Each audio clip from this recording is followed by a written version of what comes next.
Hello boss, এখন বাজে রাত্রি 10:30। আমি যাচ্ছি উড়িষ্যা। এবার তোমাদের মনে হতেই পারে কেন উড়িষ্যা যাচ্ছি, কিসের জন্য যাচ্ছি, সব কিছুই বলবো। তোমরা ভিডিওটা দেখো লাস্ট অবধি, অবশ্যই সব কিছু তোমাদেরকে জানাবো। তোমাদেরকে জানানোর জন্যই তো আজকের এই ভিডিওটা বানাচ্ছি। তো এখন একটা হোটেলে দাঁড়িয়েছে, বাসে করেই উড়িষ্যা যাচ্ছিলাম। এখন একটা হোটেলে দাঁড়িয়েছে, এখানে রাত্রিকালীন খাওয়া দাওয়া সারবো, সেরে উড়িষ্যার পথে রওনা দেব।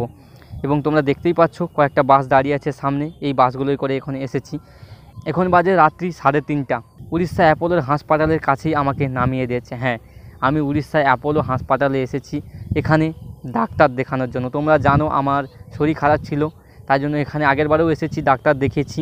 তোমরা দেখতেই পাচ্ছ এখন আমি হাসপাতালে এসে পৌঁছে গেছি। এখন রাত্রি 4টে বাজে, তাই হাসপাতালে তেমন কোনো লোকজন নেই। ওই 2-1জন সিকিউরিটি গার্ড আর কিছু মানুষজন শুয়ে আছে। আমাদের আগে যারা পৌঁছে গেছে তারা এসে এখন শুয়ে আছে।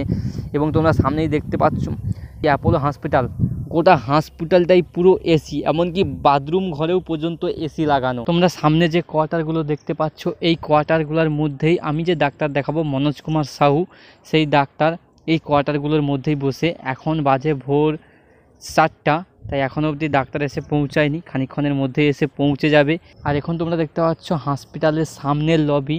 তোমরা এখানে প্রথম ডাক্তার দেখাতে এলে এই যে কাউন্টারগুলো দেখছো, এই কাউন্টারগুলোর মধ্যেই প্রথমে নাম টাম লেখাতে হবে, একটা ফাইল তৈরি করতে হবে। এইগুলোতেই এখানে এসেই সমস্ত কাজকর্ম করতে হবে তোমাদেরকে। এবং তোমরা জানো উড়িষ্যা মানেই জগন্নাথ মহাপ্রভু, এবং এই অ্যাপোলো হাসপাতালের ঠিক ঢোকার মুখেই তোমরা দেখতে পাবে জগন্নাথ, সুভদ্রা এবং বলদ্রার মূর্তি। এছাড়াও এখানে গণেশ আর দুর্গা, আরও বিভিন্ন ধরনের দেবদেবীর মূর্তি রয়েছে। এবং এখন তোমরা দেখতে পাচ্ছ এই অ্যাপোলো হাসপাতালের বাইরের অংশটা বিশাল বড় একটা এরিয়া, বিশাল বড় একটা পার্কিং এরিয়া।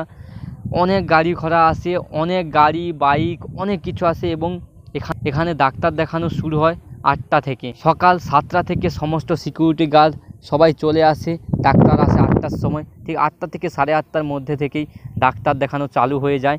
আর আমাদের পূর্ব মেদিনীপুরে তমলুকে, আমি যেখানে থাকি তমলুকে ম্যাক্সিমাম 9টা-10টার কমে কোনো ডাক্তারই বসে না। মানে এমনই খারাপ অবস্থা হয়েছিল, ডাক্তার দেখানোর মতো একটা ডাক্তার ছিল না।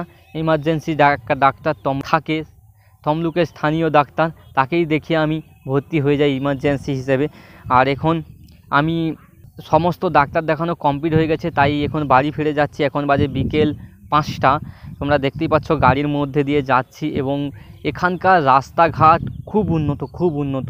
এবং কি এখানকার যে ওভারব্রিজগুলো, সেই ওভারব্রিজগুলোর নিচে একটা দারুণভাবে যেরকম ফুল বাগান টাইপের হয় না, সেরকম বাগান টাইপের গাছপালা লাগানো। এবং আমাদের পূর্ব মেদিনীপুরে দেখি বিভিন্ন ওভারব্রিজে বা বিভিন্ন সরকারি জায়গায় বিভিন্ন ধরনের অ্যাডভার্টাইজমেন্ট, কিন্তু এখানে সেই জিনিসগুলো আমি দেখতে পেলাম না। এখানে এই যে সরকারি যেসব সম্পত্তি বা সরকারি যেসব থাম বা ওভারব্রিজের যে খুঁটিগুলো থাকে, সেইগুলোতে সব ঐতিহ্যবাহী, মানে উড়িষ্যার যেসব ঐতিহ্যবাহী মানুষজন রয়েছে, যেমন আমাদের রবীন্দ্রনাথ, নেতাজি, আরও যেসব ঐতিহ্যবাহী মানুষ রয়েছে, তেমনি উড়িষ্যায় যেসব ঐতিহ্যবাহী মানুষ রয়েছে তাদের ছবি, তাদের মূর্তি এবং বাচ্চাদের আকৃষ্ট করার জন্য কার্টুন ছবি সব কিছুই এখানে তুলে ধরা হয়েছে।